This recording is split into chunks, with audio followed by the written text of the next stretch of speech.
langsung dahsyat.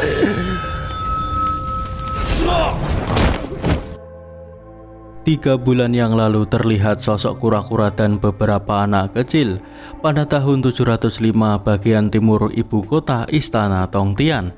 Seseorang dengan tergesa-gesa masuk ke istana untuk memberikan informasi bahwasanya penasehat kerajaan yakni Yuan Tianggang mengundurkan diri.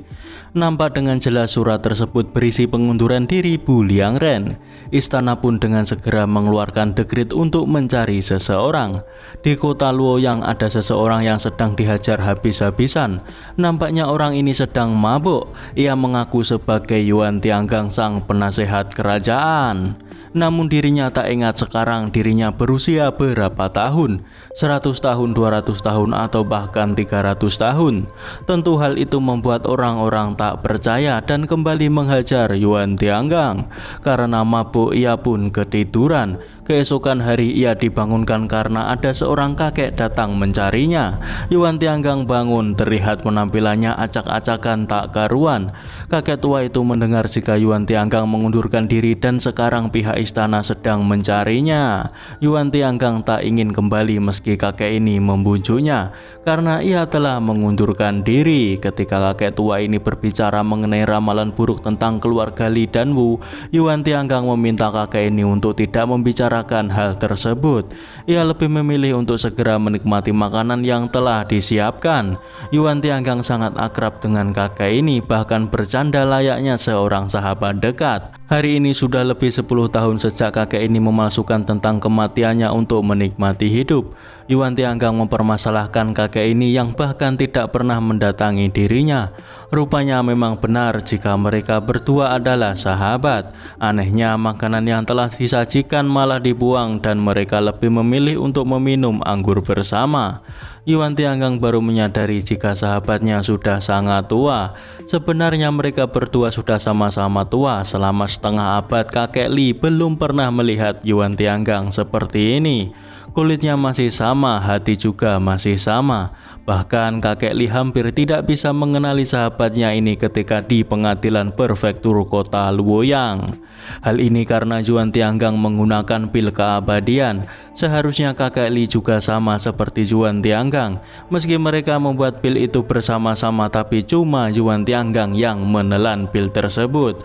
Yuan lelah dengan siklus penipuan di pengadilan. Yang membuat dirinya bosan adalah darah dan jeritan dan segala jenis kematian. Ia telah berakting dan menonton selama 100 tahun. Ia pun memilih meninggalkan pengadilan. Yuan Tianggang meminta saran kepada sahabatnya ini tentang apa yang harus ia lakukan dengan hidupnya yang sekarang. Meski seperti itu, Yuan bersyukur masih ada sahabatnya di sini. Ia meminta kakek Li untuk tidak pergi dahulu, harus mabuk bersama sebelum pergi. Kakek Li datang menemui Yuan karena suatu hari ia membaca sebuah ramalan dan ini sudah waktunya baginya. Sontak itu membuat Yuan kaget. Ia tak bisa menerima hal ini dan ia pun berjalan pergi. Kakek Li berkata, hidup pasti akan mati. Ada cara untuk bertahan hidup dan cara untuk tetap hidup. Ada cara untuk melarikan diri dari langit. Jauh lebih baik jika ada teman dekat yang menemaniku saat aku mati. Itulah ketika aku mati dengan baik, mati dengan hati yang bersih. Aku tidak meminum pil keabadian. Yuan Tianggang, kau adalah satu-satunya orang miskin di dunia. Kakek Li meminta maaf kepada Yuan Tianggang karena kedepannya kau akan sendirian. Setelah kakek Li meninggal, Yuan Tianggang pergi untuk menepati janjinya, yakni menempatkan abu jenazah sahabatnya di 3 tempat yang diwasiatkan oleh sahabatnya tersebut. Setelah melakukan hal itu, barulah dirinya akan memikirkan rencana ke depannya. Di perjalanan Yuan kelelahan, ia pun terjatuh dari keledai yang ia tunggangi. Tak berapa lama turunlah hujan. Tibalah Yuan di Chang'an. Nampaknya Yuan benar-benar dicari oleh istana. Kabar mengenai Yuan Tianggang sudah berada di Chang'an sudah diketahui. Istana mengirim para pejabat rendahan untuk menjaga gerbang kota selama beberapa hari, memeriksa para pejalan kaki dengan gambar. Tapi tidak ada tanda-tanda dari penasehat kekaisaran. Seseorang nampak tidak percaya dengan gambar penasihat kerajaan yang terlihat masih begitu muda, yang tak seperti seorang berusia 100 tahun. Seorang bernama Zhang Wulang memerintah untuk tetap mencari orang di gambar tersebut. Selain itu, ia meminta agar menambah jumlah orang yang mencari penasihat kekaisaran. Ia mengingatkan untuk tidak membuat keributan dan mengganggu kehidupan orang lain. Zhang Wulang berpikir orang-orang ini tidak kompeten. Jika yang mencari adalah dirinya, pasti dengan sekilas dapat menemukan Zhuan Tianggang. Seorang gadis kecil bernama Fan Hyoer sedang dihukum oleh majikannya karena telah melarikan diri. Fan Hyoer menceritakan mengapa dirinya bisa dihukum kepada orang di sampingnya. Tak berapa lama Zhuan lewat jalan ini. Ia meminta Fan Hyoer untuk memimpin jalan menuju Paviliun Anle. Paviliun ini dibangun kembali tahun ke-28 Zhengguan. Sejak dibuka, banyak pendatang dari seluruh dunia. Penyanyi, sastrawan, cendekiawan, pejabat dan pejabat tertinggi sering ke tempat ini. Mereka pun sampai di Paviliun Anle. Zhuan Tianggang tak menyangka jika ini adalah tempat intrik dan romansa. Menurut perhitungannya, tempat ini memiliki aura kejahatan yang menusuk hati. Ia tak tahu mengapa sahabatnya ingin ia menguburkan abunya di tempat yang jahat seperti ini. Zhuan menyuruh seseorang untuk mengikat Zhui Feng. Zhui Feng adalah keledai miliknya. Sedang Zhuan masuk ke Paviliun Anle. Paviliun ini begitu ramai. Zhuan menggunakan metodenya untuk mencari lokasi yang cocok untuk mengubur abu sahabatnya. Bahkan hal itu ia lakukan hingga memasuki kamar orang lain yang sedang mandi. Terlihat seorang wanita yang mengganggu Fan Hyoer. Mereka berdua bertengkar beberapa saat sebelum akhirnya dihentikan oleh seorang wanita Kimoy. Fan Hyoer memberitahu wanita tersebut jika ada tamu. Namun ketika mereka mendatanginya, tamu tersebut sudah tidak ada, mengira jika Fan Hyoer berbohong. Zhuan masih mencari tempat yang cocok untuk menguburkan abu sahabatnya. Ia masih saja masuk ruangan orang lain dengan santainya, tak seperti punya kesalahan. Melihat itu, ibu pemilik pavilion mendatangi Zhuan. Ia memberitahu Zhuan bahwa Paviliun Anle memiliki banyak gadis, jadi tidak perlu mengganggu orang lain. Tak banyak bicara, Zhuan mengeluarkan emas dan ingin menginap di sini. Ibu itu pun matanya langsung terbuka lebar melihatnya. Ia langsung memberikan pelayanan khusus kepada Zhuan. Zhuan menanyakan apakah ibu ini mengenal Li Junfeng. Oh, jadi nama sahabatnya adalah Li Junfeng. Ibu itu tentu mengenalnya. Li Junfeng ketika masih muda, cendekiawan dan penulis yang hebat ini menulis sebuah buku tentang mendorong minyak bersama Zhuan Tianggang, penasihat kekaisaran saat ini. Lukisan mendorong kembali mereka adalah kenalan lama. Zhuan meminta kamar kelas atas, sedang wanitanya ia meminta Fan Hyoer saja. Namun ibu itu mengatakan bahwa gadis ini masihlah kecil. Zhuan Tianggang pun kembali mengeluarkan emas dan tanpa pikir panjang hal itu langsung disetujui. Umur gadis ini belum genap 15 tahun. Gadis ini mengira yang tidak-tidak. Ia terkejut ketika Zhuan meminta sebuah tali. Lalu Zhuan meminta Fan Hyoer mendekat untuk memegang tali tersebut. Hyoer bingung, lantas ia mengikuti perintah Zhuan dengan sangat takut. Rupanya Zhuan membutuhkan benang, jadi ia membuat tali tersebut hancur hingga menyerupai benang. Zhuan Tianggang pun pergi dan meminta Hyoer untuk membersihkan kamar, membuang hal yang tak berguna. Selain itu, ia meminta Hyoer untuk memberi makan kura-kura dan juga keledainya. Hyoer pun lemas, tak percaya dengan apa yang terjadi. Beberapa saat kemudian, wanita tadi datang menemui Fan Hyoer. Ia menanyakan tentang kura-kura yang ia bawa. Ia membaca tulisan yang berada di bawah cangkang kura-kura tersebut. Hyoer menyaut kembali kura-kura itu karena itu adalah milik orang lain. Ia juga menjelaskan bahwa orang tadi tidaklah menyentuhnya. Orang itu hanya menyuruhnya untuk membersihkan kamar saja. Zhuan Tianggang merasa kesulitan untuk mencari tempat yang diberkati untuk menguburkan abu milik Li Junfeng. Ia pun secara pribadi mencari tempat yang cocok untuk menguburnya. Ia pun mencari tempat dengan metode Feng Shui. Ia pun akhirnya menemukan tempatnya. Ia meminta ibu pavilion untuk menyiapkan kambing sebelum matahari terbenam besok. Selain itu juga seekor ayam jantan merah besar, seekor rakun kuning, dan sebuah bebatuan. Setelah itu Yuan kembali ke kamarnya yang sudah bersih dan tertata rapi. Di ruangan lain Hyoer sedang bersama dengan ibu pavilion. Entah apa yang dilakukan. Dari sini diketahui jika Hyoer dan kakaknya telah dijual dan bekerja selama 7 hingga 8 tahun. Sebentar lagi Hyoer ulang tahun, dengan begitu usianya sudah 15 tahun, yang berarti sudah bisa mendapatkan pelanggan pertamanya. Yuan berjanji pasti akan mengatur tempat yang bagus untuk Li Chunfeng. Nampaknya pencarian Yuan oleh pihak istana masih berlanjut. Hyoer ingin sekali rasanya bebas dan segera makan daging domba yang enak. Sayangnya ia tak mempunyai cukup uang. Zhang Wulang datang ke pavilion Anle. Seseorang memberitahu bahwa memang benar orang yang dicari-cari ada di tempat ini. Fan Hyoer meluapkan kekesalannya saat mencuci pakaian. Ia dikagetkan dengan Yuan menegurnya. Yuan meminta Hyoer untuk membantu dirinya. Ketika hampir menyelesaikannya, datanglah Zhang Wulang menemui Yuan Tianggang. Hyoer meletakkan kura-kura milik Yuan karena ia ingin membenarkan posisi batu yang telah disusun, namun setelah itu ia kehilangan kura-kura tersebut. Rupanya kura-kura tersebut diambil oleh kakaknya. Kakaknya mengembalikan kura-kura tersebut dan mengingatkan Fan Hyoer untuk mencuci pakaian. Zhang Wulang menceritakan tentang Yang Mulia yang telah mendengar kepergian Yuan Tianggang. Kedatangannya kali ini ialah ingin meminta Yuan kembali untuk kembali ke pengadilan. Namun Yuan tidak tertarik dengan pengadilan lagi. Ia sudah mengundurkan diri. Ia akan sangat berterima kasih jika Yang Wulang mau memberitahukan hal ini kepada Yang Mulia. Ia juga berharap Yang Mulia akan memaafkan dirinya. Yang Wulang tidak keberatan menyampaikan kata-kata ini kepada Yang Mulia.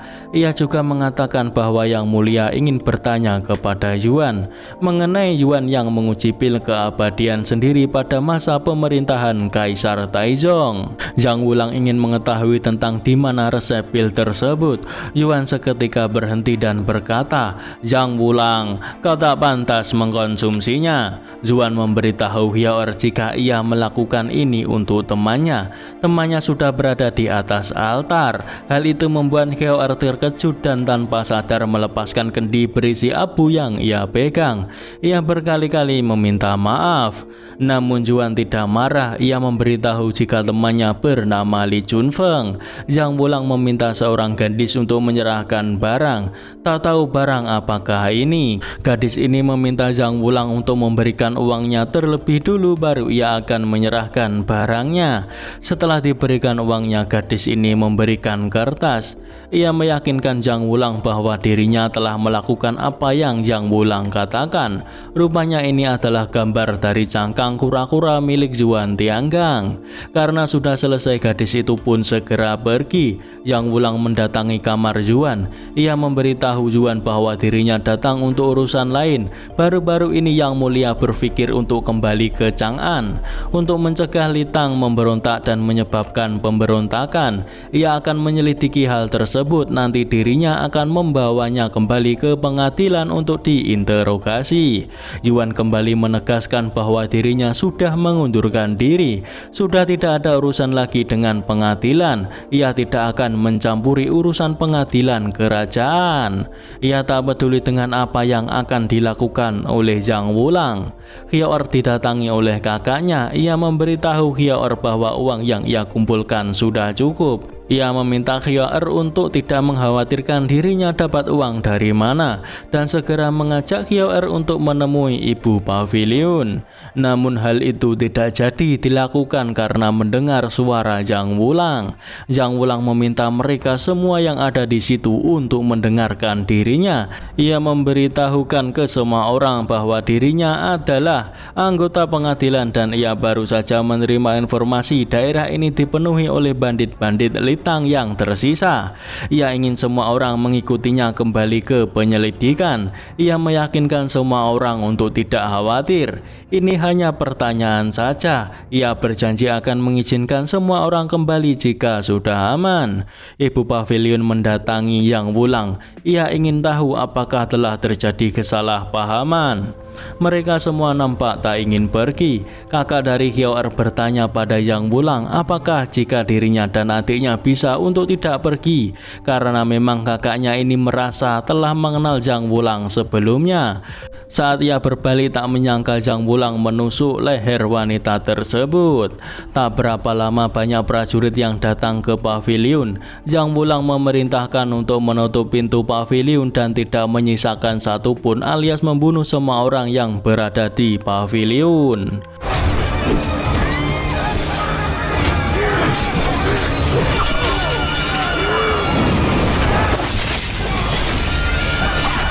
Seseorang mengingatkan Yang Wulang mengenai keberadaan Juan Tianggang.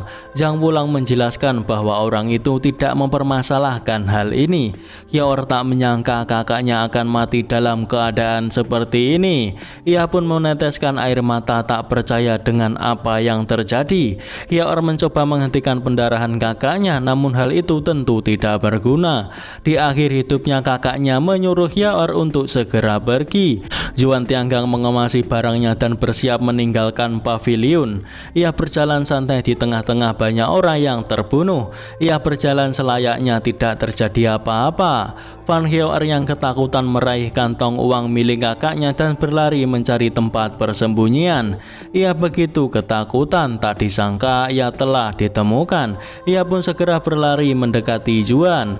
Ketika ia akan dibunuh, ia sudah memegang baju Juan. Prajurit itu pun tak jadi membunuh Van Hyoer. Juan Tianggang pun menoleh ke arah Hyoer yang terus memegang bajunya dengan erat. Lalu Juan memanggil Yang Wulang untuk membawakan keledai miliknya. Hyoer dibiarkan begitu saja oleh para prajurit.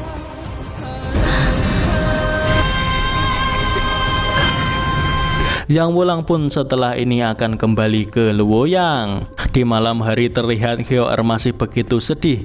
Sudah seharian ia mengikuti Juan. Hyoer ingin tahu siapakah sebenarnya Juan ini. Ia meminta Juan untuk membantu dirinya balas dendam dengan imbalan uang yang ia miliki. Juan Tianggang menjelaskan dari mana uang tersebut. Kakak Hyoer mencuri barang milik Juan dan diberikan kepada orang itu. Ia mendapatkan perak dan emas tapi nyawanya terancam. Ini juga melibatkan semua orang di pavilion Anle dikubur bersama. Mendengar itu Hyoer nampak tak percaya dengan apa yang dilakukan oleh kakaknya. Juan meminta Hyoer segera pergi agar dirinya tidak menyalahkannya. Hyoer mengingat kebersamaan dengan kakaknya sampai pada akhirnya kakaknya terbunuh mengenaskan. Mengingat itu, ia pun memutuskan untuk kembali menemui Yuan dan memohon agar diajari kungfu. Meski ia tahu ia tak pantas memohon hal ini kepada Yuan, namun dirinya harus terus hidup dan membalaskan dendam kakaknya juga semua orang di pavilion Anle. Bagi Yuan, hidup Hyoer tidaklah berharga. Kakaknya juga orang di pavilion Anle, dirinya juga semua orang di dunia ini hanyalah tumpukan daging busuk. Lantas ia pergi begitu saja berjalan melewati Hyoer. Hyoer masih saja terus mengikuti Juan Tianggang kemanapun. Hingga pada waktunya Juan Tianggang kembali mengingatkan Hyoer untuk tidak mengikuti dirinya lagi. Dirinya tidak akan mengajari Van Hyoer bela diri. Hyoer masih bersikeras berusaha agar Juan mau mengajarinya. Juan pun marah dan mengeluarkan kekuatannya. Hal itu membuat Hyoer terlempar. Ia pun mengancam akan membunuh Hyoer jika terus mengganggu dirinya lagi. Tentu hal itu membuat Hyoer ketakutan, namun Hyoer masih belum menyerah. Meski takut, ia masih menunjukkan usaha. Ia meminta Juan untuk menunjukkan catatan itu, yakni catatan yang ditinggalkan oleh Li Chunfeng.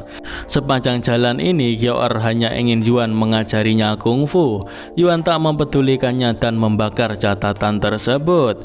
Hyoer dengan segera mengambil catatan tersebut. Ia pun mengetahui apa maksud dari catatan tersebut, yakni bunga besi di prefektur Longxiang. Ia pernah melihatnya saat masih kecil.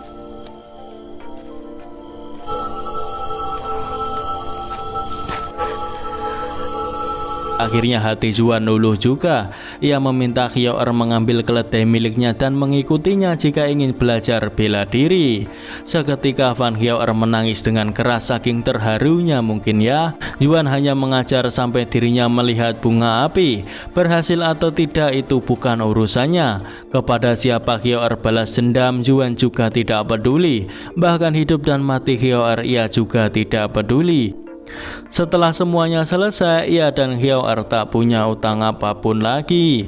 Zhang Wulang berada di lokasi pembuatan obat istana bawah. Pil keabadian akan segera selesai. Yuan kini sudah berada di Lingzhou Gua Bingdong. Yuan bermaksud ingin mencarikan Hyoer senjata. Muncullah seorang kakek tua yang membawa barbel. Kakek itu terkejut Marsekal alias Yuan Tianggang datang. Ia lebih terkejut lagi bahwa Yuan mengangkat murid padahal dirinya sudah memohon selama 3 tahun namun dirinya tidak pernah diajari apapun. Kakek ini adalah generasi ketiga Bu Liangren. Hyoer menjadi semakin bingung, ia tak tahu apa ini. Memanggil Yuan dengan sebutan Marsekal, bahkan seorang bernama Zhang juga memanggil Yuan dengan sebutan Marsekal. Mendengar nama Zhang, kakek ini tahu jika itu adalah Zhang Wulang. Kakek ini lantas menanyakan tentang resep pil keabadian kepada Marsekal, apakah masih ada. Dengan ini Hyoer tahu jika yang dicuri kakaknya adalah resep pil keabadian. Kakek ini meminta Hyoer untuk jangan cemas, belajar dengan giat dan berusaha untuk balas dendam. Kakek ini menjelaskan Bu Liangren adalah organisasi pembunuh langsung di bawah perintah kaisar. Jarang diketahui oleh orang di dunia, didirikan sejak era kerajaan Taizong. Selama puluhan tahun ini sudah membunuh kawanan pemberontak secara rahasia, diam-diam menyeimbangkan kekuasaan pengadilan kerajaan dan lainnya. Selain itu yang mendirikan organisasi rahasia ini disebut Marsekal, yaitu Yuan Tianggang, yang berarti usia Yuan Tianggang sudah lebih 100 tahun. Kakek ini menganggap jika Marsekal berpura-pura mengundurkan diri dan mempunyai rencana besar. Jika benar ia bersedia mengorbankan apapun jika diberi perintah oleh Marsekal. Yuan kembali menegaskan bahwa dirinya memang benar-benar sudah tidak bekerja lagi atau bisa disebut mengundurkan diri. Yuan memilih panah jarum Hualun untuk menjadi senjata Hyoer. Senjata ini dirancang langsung oleh Marsekal. Meski ukurannya kecil namun kekuatannya sangat besar. Hyoer mencoba senjata ini, jarum tersebut mengarah ke arah batu yang membuat batu tersebut jatuh. Lalu Yuan segera membawa pergi Hyoer dan meninggalkan kakek tersebut. Nampaknya pil keabadian sudah berhasil dibuat. Putra mahkota diminta menemui Zhang Wulang untuk meminta makan bersama dengan bibinya. Terlihat Yang Mulia ketakutan dengan Zhang Wulang. Lantas ia menunjukkan pil keabadian tersebut kepada Zhang Wulang. Sayangnya setelah dipegang pil tersebut menjadi abu, yang berarti resep pil belumlah tepat alias masih keliru. Bisa dikatakan mungkin ada bahan yang kurang. Zhang Wulang menampar Yang Mulia dan mengingatkan Yang Mulia agar tidak melakukan sesuatu yang berlebihan. Teknik jarum Hualun diciptakan oleh Yuan dan temannya. Awalnya adalah teknik untuk akupuntur, menyehatkan tubuh, berlatih energi, lalu untuk pertahanan, membunuh dan mengalahkan musuh. Jarumnya ada 8 formasi, yaitu Cha Nian You Rou Tan Gua Fei Zhen. Digabungkan mendapatkan ribuan perubahan. Namun busur ini menggabungkan 8 formasi jarum Hualun dan irama otot, lalu ditempa oleh master yang handal di Liu Heiyi. Jadi Hyoer hanya perlu menguasai teknik dasar penggunaan busur ini dan juga dasar posisi nadi. Dengan begitu memungkinkan dapat membunuh orang itu. Tentu Hyoer harus belajar dari dasar. Tangan yang lemah tidak akan bertenaga, harus memperkuat fisik baru bisa bertarung. Menstabilkan bagian bawah tubuh, bisa menguatkan pinggang dan ginjal, menguatkan otot dan menstimulasi energi. Kuda-kudalah yang terbaik. Setenang gunung dan seaktif kelinci, turun gunung seperti harimau cepat dan tangkas, memanjat seperti elang, melompat seperti kelinci, pergelangan menghadap ke bawah, irama lemah-lemah kuat, bisa menggunakan teknik Cha Nian, memutar pergelangan tangan mengikuti irama kuat-kuat lemah, bisa menggunakan teknik Yao Rou, mendorong dari belakang ke depan, lemah-lemah kuat, bisa menggunakan Tan Gua. Getaran kiri membuat pergerakan kanan kuat-kuat, lemah, bisa memakai Feizen. Hyaor masih ragu jika Yuan berusia lebih dari 100 tahun. Juga tentang guci di punggung keledai, Hyaor bertanya apakah itu adalah Li Chunfeng yang disebut Yuan. Menurut Hyaor, orang ini aneh sekali, membagi dirinya menjadi 3 bagian. Yuan memberitahu Hyaor jika Li Chunfeng bukanlah Bu Liangren. Dia bisa menyelamatkan orang, sedang Bu Liangren hanya bisa membunuh orang, tidak bisa menyelamatkan orang. Kakek Zhang rupanya mengikuti jejak Yuan dan berhasil menyusul. Kakek Zhang membawa mereka ke tempat temannya. Anak dari temannya ini mengira jika Yuan adalah anaknya, sedang Hyaor adalah cucunya. Gadis itu memukul Yuan, tentu hal itu membuat ayahnya juga kakek Zhang terkejut. Kakek ini juga adalah Bu Liangren generasi ketiga bernama Luda. Hyaor ingin kakek Zhang dan Luda menceritakan sesuatu. Ia juga ingin mereka menceritakan tentang Marsekal. Namun kakek Luda lebih memilih menceritakan tentang sahabatnya Marsekal, yakni Li Chunfeng. Mereka yang menciptakan lukisan mendorong kembali. Hyaor bisa membayangkan dengan jelas apa yang terjadi. Berhasilnya membuat pil keabadian dan Yuan Tianggang mencoba memakan pil tersebut. Saat memakan pil tersebut, Yuan merasa kesakitan. Yuan diangkat sebagai Marsekal, mendirikan Bu Liangren secara diam-diam. Mulai saat itu hanya mematuhi kaisar saja. Selamanya hanya bekerja untuk dinasti Tang. Sehari untuk selamanya menjadi Bu Liangren. Pria sejati harus memiliki tekad yang besar, tidak takut dengan kematian, tidak terkekang dengan hal kecil. Yuan Tianggang terlihat membunuh begitu banyak orang. Bu Liangren menjadi bilah pisau yang terdingin dan perisai yang terkuat bagi kaisar. Nama Marsekal juga sangat besar dan ditakuti semua orang. Namun suatu hari Marsekal tiba-tiba menghilang. Para Bu Liangren juga sangat tidak tenang. Kakek Luda juga mengundurkan diri waktu itu. Terlihat secari kertas yang ditujukan untuk Bu Liangren Luda. Nampak Luda begitu kesal. Ia membawa arak keluar. Ia melemparkan satunya kepada Yuan. Setelah meminumnya, kakek Zhang pingsan. Yuan juga pingsan. Luda memberitahu jika pengadilan mau menangkap Marsekal. Ia hanya bisa mematuhinya. Luda menyuruh Hyaor pergi karena ini tidak ada hubungannya dengannya. Namun Hyaor tak ingin pergi. Ia ingin tetap di sini untuk melindungi Yuan. Ia menggunakan jarum Hualun namun tak berefek kepada Luda. Ketika Luda ingin membuat Hyaor pingsan, tangannya ditahan oleh Yuan Tianggang. Lalu Yuan menghajar Luda hingga membuatnya terlempar. Ia memberitahu Hyaor bahwa memanah manusia itu sedikit berbeda dengan memanah gunung batu ataupun kayu. Luda terkejut melihat Yuan tidak keracunan. Yuan sebenarnya telah lama ingin merasakan bubuk bambu dingin dari keluarga Lu. Setelah mencobanya, ia merasa obat ini biasa saja. Karena sudah terlanjur ketahuan, Luda akan bertarung sekuat tenaga dan meminta Marsekal untuk tidak menyalahkan dirinya. Mereka berdua pun akhirnya bertarung dengan sengit.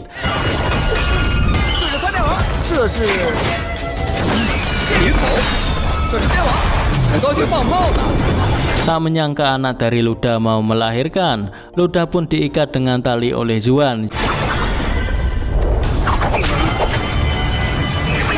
Kakek Zhang terbangun, yang padahal ia tidak keracunan karena memang ia tidak minum.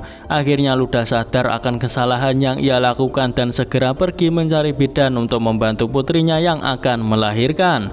Yuan mengajak pergi karena ini sudah tidak ada hubungannya dengan mereka lagi. Namun Hyaor yang mendengar teriakan dari putri Luda berniat mencoba membantu. Tiba-tiba ia teringat kakaknya yang pernah menangani hal serupa. Ia menyuruh mencarikan beberapa selimut, meminta kakek Zhang memanaskan air, juga perlu kain, semakin banyak semakin baik.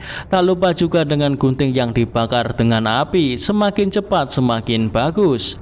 Meski tubuhnya gemetar, Hyaor memberanikan diri untuk membantu persalinan. Akhirnya bayi terlahir dengan selamat, namun sayangnya Hyaor tak bisa membantu menghentikan pendarahan dari ibunya. Yuan akan mengajari Hyaor titik pembekuan darah agar pendarahan bisa dihentikan. Dengan begitu selamatlah bayi bayi juga ibunya. Luda berlutut, ia berterima kasih kepada Marsekal. Menurut Juan, harusnya Luda berterima kasih pada Hyoer karena dia yang melakukan semuanya. Hyoer tiba-tiba menangis. Juan memegang kepala Hyoer, lalu mereka pergi dari tempat Luda. Sebelum pergi, Luda meminta Juan untuk memberi nama cucunya. Hyoer mulai latihan kembali. Ia sepertinya telah mengalami kemajuan. Titik vital manusia ada 36 titik. Hanya perlu mencari kesempatan untuk menyerang salah satunya. Dengan begitu pasti akan berhasil membunuhnya. Terlihat Zhang Wulang berada di cabang Buliang Ren Jinzhou. Ia berniat ingin mengambil alih Buliang Ren dengan alasan perintah dari Kaisar. Namun Buliang Ren hanya patuh pada pelat perintah, tidak mendengarkan perintah Kaisar. Orang tersebut langsung dibunuh oleh Zhang Wulang. Mungkinkah ini pelat yang dimaksud? Ia memohon agar Buliang Ren bekerja dengannya. Zhang Wulang pun akhirnya berhasil mengambil alih Buliang Ren. Juan sampai di Kabupaten Longxiang. Setelah perjalanan selama setengah bulan, akhirnya mereka tiba. Hyoer mengajak Juan melihat festival lampion naga. Setelah itu mereka pergi makan. Lalu mereka bermain. Melihat orang bercerita tentang penasihat kerajaan Juan Tianggang, Hyoer juga memberikan Juan sesuatu seperti permen. Ia mengajak Juan merapikan rambut, namun hal itu gagal. Lalu mereka kembali melihat pertunjukan wayang yang bercerita tentang Juan Tianggang. Namun Hyoer tak setuju dengan apa yang diceritakan itu. Ia pun protes. Karena hal itu ia diminta untuk bercerita jika memang bisa. Ia pun bercerita. Juan Tianggang ini sangat pendiam, selalu tidak berekspresi dan tidak menata diri. Dia selalu memanggang jamur sampai gosong. Selera memberi nama keledai juga sangat aneh, namun ia handal dalam melempar lingkaran. Langsung tepat sasaran, maksudnya permainan tadi melempar lingkaran. Dia juga penasihat kerajaan yang sangat hebat. Kemampuannya meramal sangat hebat. Dia juga marsikal yang baik, memahami bawahannya, membalas kejahatan dengan kebaikan. Bawahannya sangat menghormatinya. Dia juga seorang guru yang baik, tidak pernah mencela muridnya yang bodoh, selalu membimbing dengan sabar, mengajarkan semuanya. Dia juga sangat penuh kasih sayang, mengasihi hewan, memberikan bantuan kepada wanita hamil yang berada dalam bahaya. Dia juga seorang teman yang baik, selalu mengingat keinginan teman yang sudah wafat dalam hati, serta membantunya mengabulkannya. Setelah lama berbaur dengannya, kau akan sadar matanya berbinar juga hangat. Kakek Zhang menangis, namun orang lain menganggap jika itu bukanlah Juan Tianggang, melainkan hanya orang biasa. Karena membuat keributan, mereka bertiga akhirnya dikeluarkan dari ruangan. Datanglah para Buliang Ren yang kemungkinan diperintahkan oleh Zhang Wulang. Pertarungan pun tak terelakkan. Hyoer terlihat sudah bisa bertarung menggunakan jarum Hualun.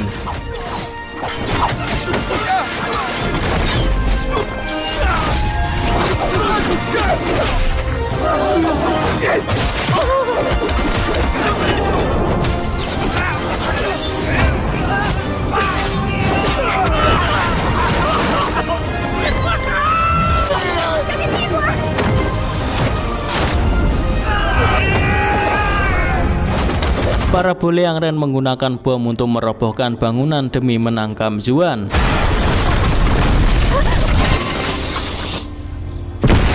Mereka melakukan kejar-kejaran. Celana dari kakek Zhang sobek akibat dari pertarungan tadi. Ia menggunakan wadah lampu untuk menutupi anunya. Berbarengan mereka melompat, kembang api menyala indah. Ini dia hujan bunga api. Terlihat begitu indah. Selain menyalakan kembang api, juga menerbangkan lampion. Juan memutuskan untuk menerbangkan abu Li Chunfeng dengan lampion. Mereka bertiga rebahan di atas drum yang mengapung di atas air.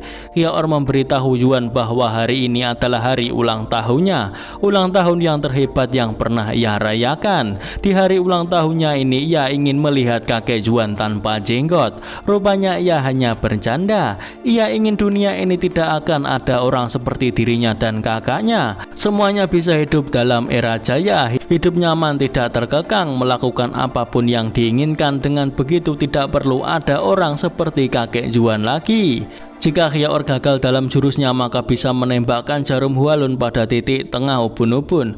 Titik ini adalah pusat dari semua energi. Kalau menembaknya, bisa menerobos batas maksimal tubuh manusia untuk mendapatkan peluang.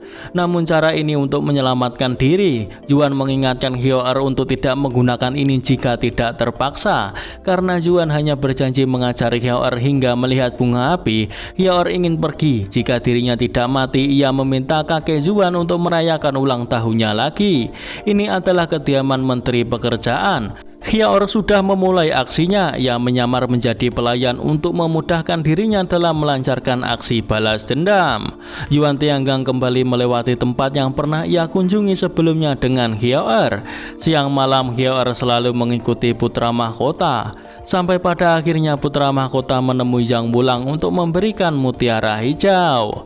Melihat ada kesempatan, Hyeor menembakkan jarum Hwalun ke arah Zhang Wulang. Namun sayang tembakannya digagalkan oleh seorang bernama Zhang Liulang. Hyeor pun terlempar jatuh. Lalu ketika Hyeor akan dibunuh, hal itu dihentikan oleh Zhang Wulang. Zhang Wulang mengingat gadis ini. Ia melepaskan busur jarum Hwalun dari tangan Hyeor. Ia memerintah pelayan untuk bersiap menyambut Marsekal kembali ke istana. Sepertinya Yuan Tianggang telah merasa kehilangan Hyeor yang tadinya selalu berada di sisinya. Kini sudah pergi entah kemana. Ia pun teringat waktu yang menyenangkan saat itu. Mungkinkah Yuan Tianggang peduli dengan Hyeor? Beberapa hari telah berlalu. Ketika ia berkemas, ia menemukan sepucuk kertas. Lalu ia tergesa-gesa entah mau kemana. 5 hari kemudian di istana Tongtian, mungkinkah Yuan Tianggang menuju istana ini untuk menyelamatkan Hyeor? Hyeor telah dirantai oleh pihak istana. Zhang Wulang memegang pelat Buliang Ren. Tak berapa lama Yuan Tianggang sampai di istana. Ia masuk ke istana dengan kudanya. Zhang Wulang tak menyangka orang yang bisa mengundang penasihat kerajaan kembali adalah seorang gadis kecil. Zhang Wulang melakukan ini karena ingin mendapatkan resep dari pil keabadian. Meski ia telah mendapatkan resep itu sebelumnya, namun resep itu adalah palsu. Bahan dasar pil keabadian adalah bahan obat suplementasi. Timbal merkuri sulfur arsenik adalah cangkang, merkuri sinabar adalah bentuk, timah menjadi energi ginjal, merkuri menguatkan pankreas, memurnikan sinabar mengurai merkuri, melewati rintangan bawah, tengah, dan atas, ini adalah mati. Meneteskan merkuri menguraikan sinabar dari pusat energi atas, tengah, hingga bawah diurai selama seminggu. Ini adalah hidup. Namun kekuatan obatnya sangat besar, butuh benda yang stabil sebagai pengantar obat. Kau menghapus resepnya namun meninggalkan pengantar obatnya. Mendengar penjelasan dari Yuan Tianggang, Zhang Wulang menyimpulkan bahwa barang yang kurang adalah cangkang kura-kura. Karena telah mengetahuinya, ia memerintah untuk melepaskan Hyeor. Hyeor meneteskan air mata. Ia mungkin terharu tak menyangka jika Yuan Tianggang ternyata sangat peduli kepada dirinya. Ditambah Yuan Tianggang juga mencukur jenggotnya. Ia pun berlari dan memeluk kakek Yuan ini. Hyeor kembali memegang baju Yuan Tianggang seperti waktu di pavilion Anle. Ia pun juga mengingat kejadian waktu itu, yang di luar dugaan Yuan Tianggang tidak pergi melainkan malah menutup pintu. Karena masalahnya sudah selesai, Yuan ingin membahas tentang dia. Mungkinkah tentang Hyeor? Yuan melemparkan jarum ke arah Zhang Wulang. Namun Zhang Wulang menggunakan Yang Mulia Ratu sebagai tameng. Alhasil jarum tersebut mengenai kening Yang Mulia. Zhang Wulang mengingatkan Yuan bahwa dirinya pasti tidak akan membiarkan Yuan keluar dari sini. Yuan mengalahkan semua prajurit di dalam istana hanya dengan satu serangan. Selain itu datang juga Buliang Ren generasi kedua dan ketiga. Meski sudah tidak muda lagi dan jumlahnya hanya sedikit, namun kekuatan mereka tidak bisa diremehkan.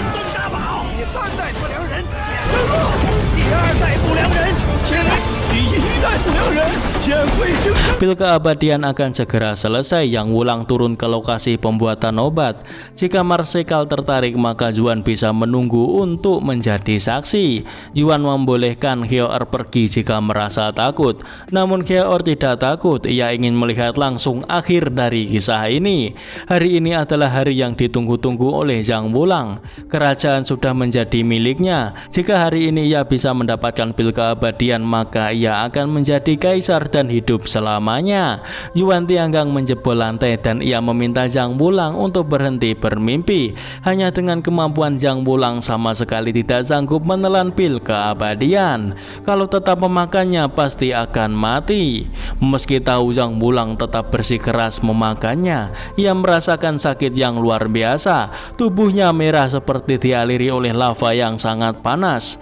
Tak ingin berlama-lama, Yuan Tianggang ingin langsung mengakhiri hidup Zhang Wulang. Namun sayang aksinya digagalkan oleh Zhang Liulang. Zhang Wulang menyerap kekuatan Zhang Liulang. Hal itu membuat Zhang Wulang bisa bertahan usai menelan pil keabadian.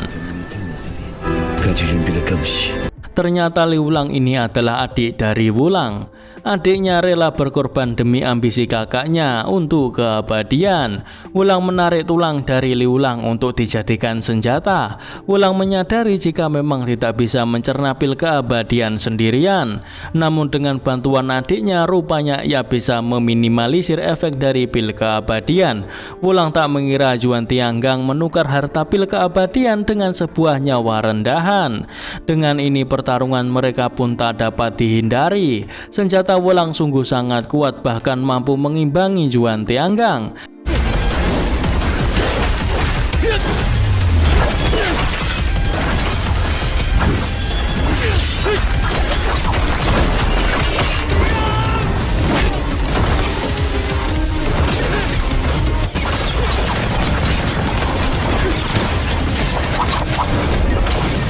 Kakek Zhang melemparkan pedang milik Yuan Tianggang. Pedang ini disebut pedang Long Huan. Sekali tebas mampu membelah istana.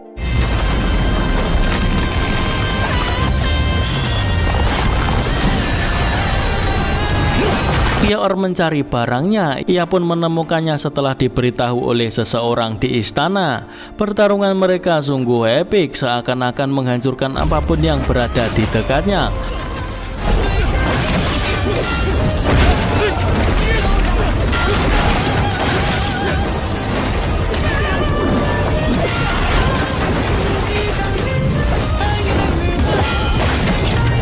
Wulang nampak sudah terpojok. Yuan Tianggang terlihat mimisan. Kiaor berusaha mendekat ke arah pertarungan mereka. Racun es sudah mulai bereaksi pada tubuh Yuan Tianggang. Hal ini membuat dirinya muntah darah. Karena hal ini Wulang berhasil membalikkan keadaan.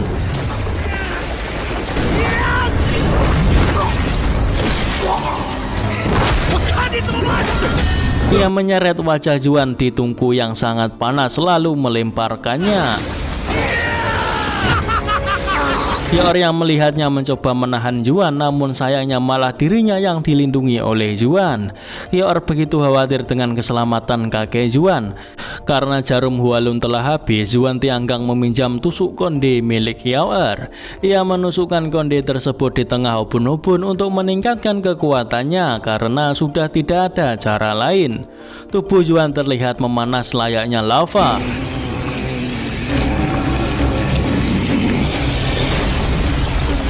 Ia pun menyerang Zhang Wulang dengan serangan bertubi-tubi.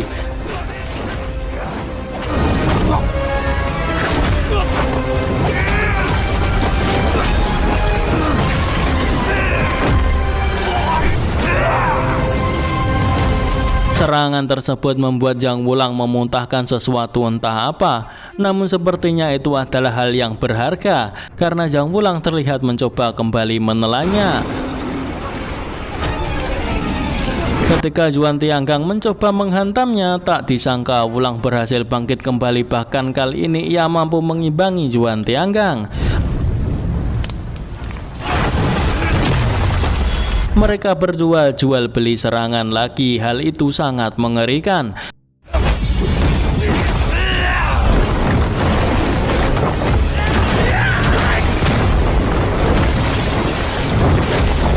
Bahkan Yuan Tianggang menggigit pundak Wulang yang membuat pundaknya tergoyak.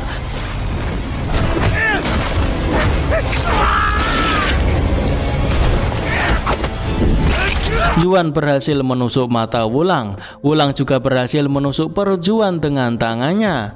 Pada akhirnya mereka berdua jatuh bersamaan.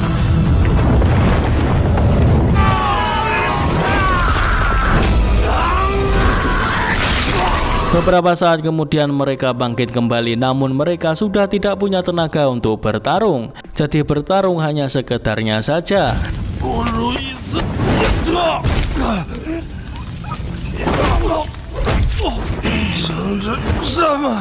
Yuan dipukuli oleh Wulang. Tak berapa lama Wulang kembali dijatuhkan oleh Yuan.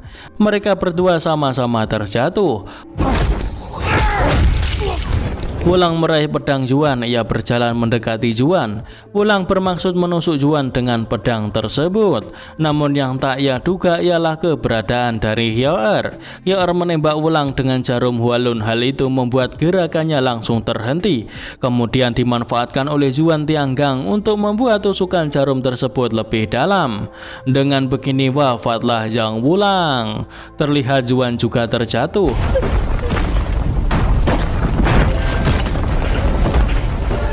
Fan Hyoer menatih Yuan bermaksud ingin membawa Yuan keluar dari tempat ini. Tempat ini akan segera runtuh, tapi Yuan Tianggang malah berhenti. Ia akan mengabulkan keinginan ulang tahun Hyoer hari ini. Hidup nyaman tanpa terkekang, hidup di era jaya, melakukan apapun yang diinginkan. Yuan Tianggang melemparkan Hyoer dan meminta kakek Zhang untuk segera membawanya pergi. Hyoer seperti tak rela meninggalkan Yuan Tianggang. Ia pun meneteskan air mata, namun ia tak bisa berbuat apa-apa. Putra mahkota memerintah semua pemanah untuk menembak siapapun yang keluar dari pintu. Yuan Tianggang berjalan terhuyun-huyun dengan sisa tenaga yang ia miliki.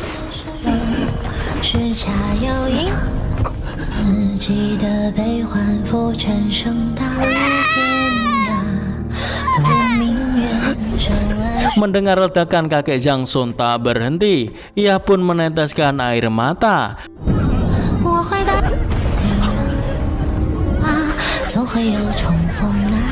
Seseorang keluar dari pintu, namun para pemanah melihat itu adalah Yang Mulia. Mereka pun tak jadi menembak dan memberikan hormat. Yang Mulia memerintahkan agar kejadian hari ini tidak boleh tersebar. Semua jasa dicatatkan dalam nama Buliang Ren lama. Menjemput Raja Luling, Li Xian kembali ke istana dan diangkat menjadi putra mahkota.